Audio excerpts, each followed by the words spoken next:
अस्सलामुअलैकुम वरहमतुल्लाहि वबरकातुहू। अज़ीज़ तलबा, मैं मोहम्मद शहज़ाद ख़ान आप तमाम ही का अपने इस चैनल एस के एजुकेशन में खैर मकदम करता हूँ। आप तमाम ही का तहे दिल से इस्तकबाल करता हूँ। उम्मीद करता हूँ आप तमाम ही खैरियत से होंगे और खुश खुर्रम ज़िंदगी गुजार रहे होंगे। प्यारे बच्चों, आज मैं आपके लिए लेकर आया हूँ सबक का खुलासा। किसका? शफ़ी जावेद का सबक मैं वो। अब इसमें मैं कौन है, वो कौन है, ये सब बातें मैं आपको सबक में डिटेल में बता चुका हूँ। तो बेहतर है आप एक बार सबक डिटेल में, मैंने सबक का वीडियो बनाया है, आप उसे जाकर देखें। हर एक एक लफ्ज़ को बहुत तफसीर के साथ समझाने की पूरी कोशिश की है। उसके बाद अगर आप खुलासे को एक बार देखेंगे तो आपको इजीली सारा सबक क्या हो जाएगा, तो याद हो जाएगा। सबक का खुलासा बताने की वजह यह है क्योंकि सबक का खुलासा वाले सवाल भी एग्ज़ाम में आते हैं। आरबीएसई बोर्ड में सवाल हमेशा रहता ही रहता है। किसी दो सबक के नाम आते हैं और कहा जाता है दोनों में से किसी एक सबक का खुलासा लिखिए। आइए ज़्यादा वक्त ज़ाया न करते हुए सीधे खुलासे की तरफ आता हूँ। सबक का खुलासा। दौर जदीद के अफसाना निगारों में शफ़ी जावेद का नाम बड़ी अहमियत रखता है। उनके अफसानों में माजी की यादें असर हाजिर के साथ घुल मिलकर एक फ़लसफ़ियाना रंग पैदा करती हैं। इजहार की इशारियत को उनके अफसानों में बुनियादी अहमियत हासिल है। ज़ेर निसाब अफसाना मैं वो उनका एक ऐसा अफसाना है जिसमें सुबह के वक्त रेलवे स्टेशन की सैर के एक मामूली वाक़ये को बड़े दिलचस्प अंदाज में बयान किया है, जिसमें थोड़े से मुकालमे और ज़्यादा खुद कलामी। इस अफसाने में एक बूढ़े शख्स को मरकज़ी किरदार के तौर पर पेश किया गया है। अफसाना निगार दूसरे किरदार का किस्सा बनकर बयान करते हुए अंजाम के वक्त ख़ुद अफसाने का हिस्सा बन जाता है। इसलिए उसका उन्वान मैं वो मानी खेज हो गया है।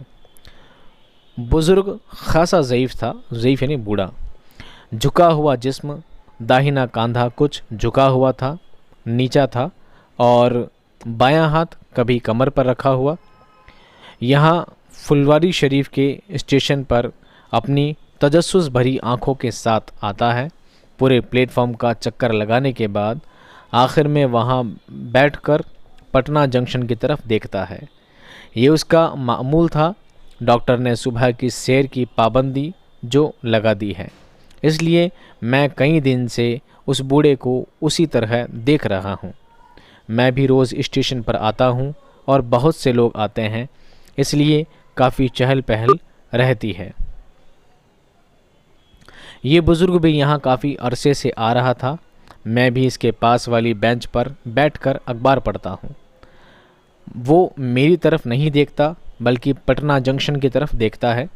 उसे देखकर ऐसा लगता है जैसे वो किसी का इंतज़ार कर रहा हो। जब सुबह की सारी गाड़ियाँ चली जाती हैं तो वो पान की दुकान पर पूछता है कि आरा की ट्रेन कब आएगी। पान वाला हंसकर कहता है कि बाबा वो तो गई। रोज़ वो पान वाले से यही बात पूछता है और उसका रोज़ यही जवाब होता है। बूढ़ा पान वाले से पूछता है कि कब चली गई।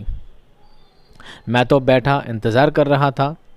और वो पान वाले के जवाब ना देने पर दोबारा पूछता है। पान वाला कहता है कि अब कल आना बाबा। यही उसका मामूल था। मैं उससे ट्रेनों के बारे में पूछने लगा। फिर बातों का सिलसिला आगे बढ़ा। बूढ़े ने मुझसे पूछा, क्या सोच रहे हो? मैंने बताया कि आप यहाँ क्यों आते हो। बूढ़े ने जवाब दिया कि मैं अपने आप के लिए आता हूँ।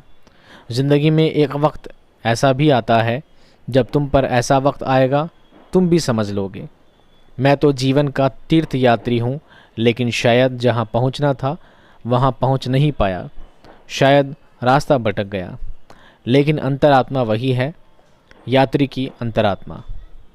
मैं यानी मजमून निगार एक दिन उसकी जगह ले लेता हूँ।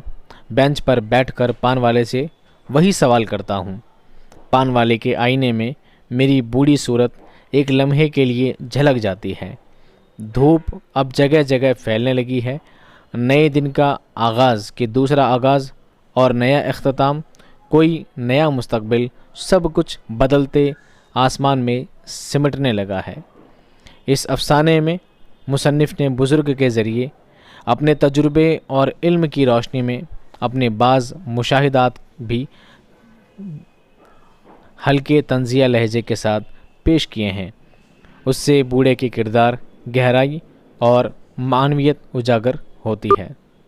इस अफ़साने के ज़रिए मुसन्निफ़ ने बदलती हुई दुनिया और इंसानी ज़िंदगी के पेचीदगियों को एक ज़ईफ़ और नौजवान के किरदार के ज़रिए पेश किया है कि एक दिन के बाद दूसरा दिन आता है और हम नए मुस्तकबिल की तमन्ना करते हुए माहों साल गुजारते रहते हैं। उम्मीद करता हूँ खुलासा आपको समझ में आ गया होगा।